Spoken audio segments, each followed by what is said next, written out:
What is going on YouTube? It is Quick Snoopy or Sniper up top again, and we are bringing you another video.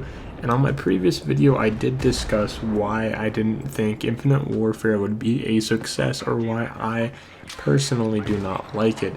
In this video I'm going to explain my opinion on Battlefield 1, and I'm also going to explain why I think it may or may not do well on the release day. So another first thing, a little background on me. I used to play Call of Duty a lot, and I used to play Battlefield. If you're new to the channel, this is some Battlefield 3 gameplay in the background. I was playing it a little bit.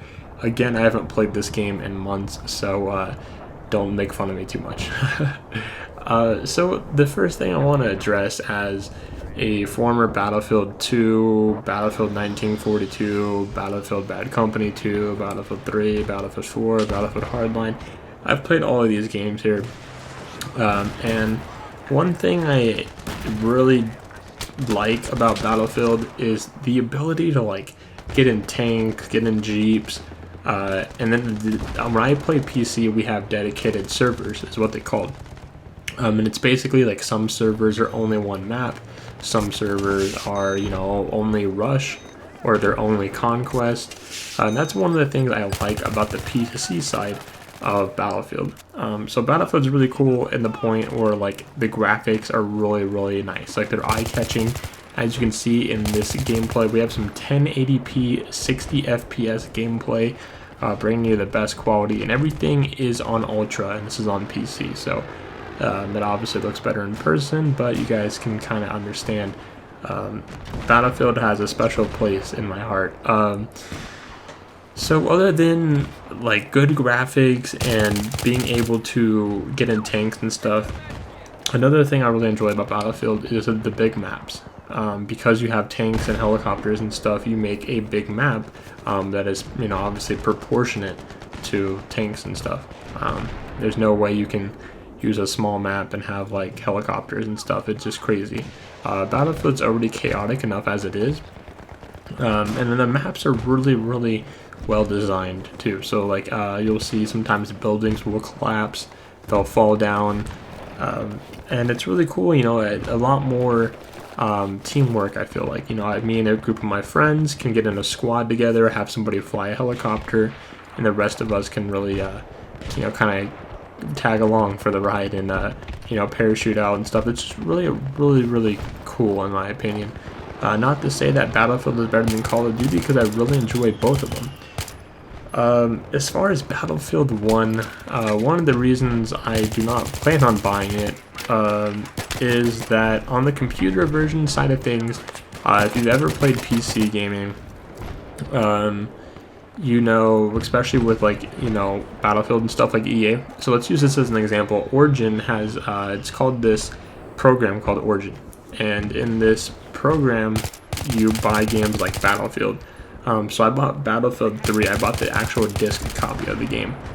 So it was in the disc, but I actually had to like put the game in the disc and then install it through Origin. And one of the reasons I don't like Origin is because it's like another separate thing. I have Steam already, I have Uplay, now I have Origin, that's 3, right? And I feel like I'm missing one. Oh, I have Battle.net. So Battle.net is for like StarCraft and World of Warcraft, Overwatch.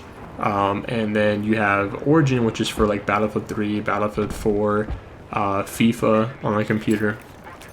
So this is some of the hassles that you have to go through as a PC gamer. However, when you're playing console, sometimes it's not as bad. You may have to like log in through your Electronic Arts account on like Xbox, but you don't really have to like launch Origin. And if you have a lower end computer, it kind of sucks too, because Origin like runs in the background. And if you know anything about computers, you would know that the more processes and the more programs you have running in the background, typically the slower your computer goes. Now Origin doesn't slow down your computer a lot, but it's just kind of annoying to have to open up every single time you want to play Origin. Another example would be if me and one of my friends wanted to play Battlefield 4, we'd have to actually add each other as friends. So there's people I play with on Steam, like Sator. You know, me and him are pretty good friends and stuff, right? So if me and Sator wanted to play Battlefield, I would actually have to tell him like, hey, you know, once you log into Origin, add me as a friend on Origin. Me and him are already friends on Steam, so for him to have to add me again on a different account, it's just super annoying, you know, to have all these accounts, because, you know, like I said, Steam account, Origin, you get the idea. So I'm really frustrated in the fact that I have to deal with that on the computer. Right now, when I play Battlefield 3, another thing, and I can't speak for Battlefield 1, but it's probably the similar way. On Battlefield 3, you actually launch the game through a web browser. Now, you guys probably, if you're a console gamer, you may not believe me, but I literally go to Battlefield or Battle.net. When I say Battle.net, Battlefield 3, Battlelog, and you basically like launch and you pick your server through the website, and that sucks. You know, because if I want to adjust any of my settings, if I want to adjust my graphics settings, my sound settings, my keyboard settings, like my key bindings and stuff, my controls, anything, I have to literally join a game. I have to click multiplayer, find a server, join the server, and then I can adjust my my graphics and stuff when I'm already in the game. So Battlefield has really annoyed me the past like few years. That's one of the reasons I don't like Battlefield 4. Again, Battlefield 4, you launch it through a web browser, it's through Origin, and it's just really a pain to have to do. Origin does have some good things about it that I like. They do like free game giveaways. It's called On the House. So I can't completely destroy Origin and say that I hate it, but I really, really don't like having to have Steam open and then have Origin open and then have Discord open, and it's just a pain. Battlefield Hardline, I believe you also launched that through a web browser, and I know that's through Origin. Pretty much any Electronic Arts game is going to be like through Origin, and it sucks. It really does. But as far as gameplay, Battlefield 1, I feel like definitely can take over Infinite Warfare. You know, Battlefield 1 this could be the year where Battlefield 1 destroys Call of Duty. I didn't like Battlefield 4. It had a lot of bugs when the game first released. Battlefield Hardline also had a lot of bugs when the game first released. No release is perfect, but sometimes it's just like unplayable where you'll like randomly disconnect from a server and stuff. That's a common issue that has happened.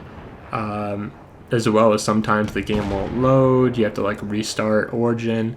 Again, these are all the pains you have to kind of go through.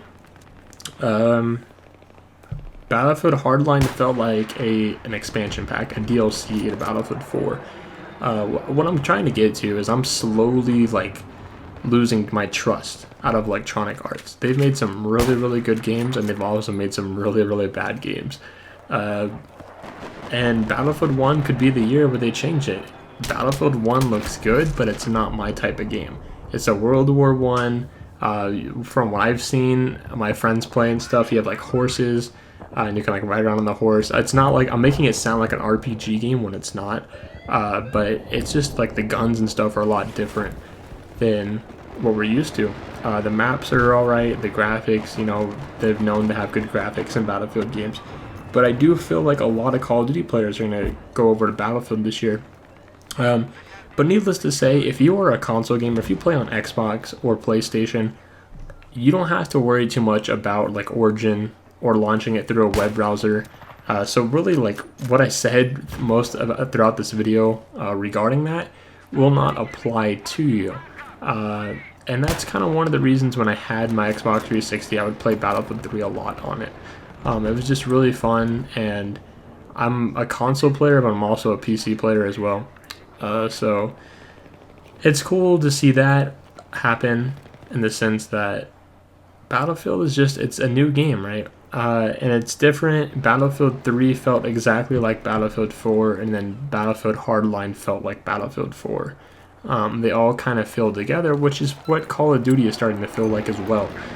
Call of Duty feels like the same game over and over and over. And it feels like every year you're just buying an expansion pack for the game. You know, you get all the DLCs for Battlefield 4, and then they release Battlefield Hardline, you get Battlefield Hardline. And then something else I'm going to throw in as well. I don't know if Battlefield 1 is going to have this, but the battle packs. Battlefield 3 did not have this. Battlefield 4 did, and I think Hardline did. I can't remember. I stopped playing Hardline like, you know, a few hours after playing it. So battle packs basically where you can spend in real life money to get extra guns or gun camos, double XP. It's not really pay to win, but it's just like a way to get money out of you basically. So that's kind of dumb because, you know, people just buy double XP and stuff. But that is my opinion on Battlefield 3 and Battlefield 4. Battlefield 1, I hope it's a really good game. I really hope it does succeed. But it's not my type of game. And I can't see myself investing anymore into any Battlefield games in the series. They've just kind of let me down too many times. And so is Call of Duty. So as far to say as I've stopped playing FPS games a lot, there are a lot of good games like Overwatch. That are really like Overwatch, Counter-Strike. They're really starting to like gain popularity throughout YouTube and Twitch. So hopefully those games continue to do well, and hopefully Battlefield 1 does well as well. I keep saying that a lot, but they have some issues that need to be fixed throughout the series. Battlefield 1, they need to stop doing like the same thing over. Battlefield 1's a completely different game, so hopefully we'll see some of the issues fixed. Hopefully the game won't fail at launch. Hopefully the game will actually be playable. Hopefully I won't have to load the game through a web browser if I were to buy it. There's just a lot of things that kind of go into place. And when I bought Call of Duty, you know, on the PC, like through Steam, I have it on the computer and on Xbox. Like at least on Call of Duty, you don't have to launch it through a web browser. Like that really irritates me. It really does. But anyways, I hope you guys enjoyed this video. Let me know what you think of Battlefield below. Again, I really hate to like rip these guys apart because I know that it takes a lot of hard work to make a game, and you know, these guys are more knowledgeable about making games than I am. However, it's just my opinion. I can voice my opinion. I'm just not trying to like make any enemies or, you know, whatever. I respect the work that they've done. I respect their job, and I respect like how well they develop games, but it's just not my style. So anyways, hope you guys enjoyed. Let me know what you think in the comments below. Let me know, will you be getting Battlefield 1? Do you think Battlefield 1 will take over Call of Duty this year? Which one do you think will have more pre-orders? I'm actually going to probably say I think Call of Duty might have more pre-orders, but it's going to be very, very close. Anyways, I'll see you guys later. Peace.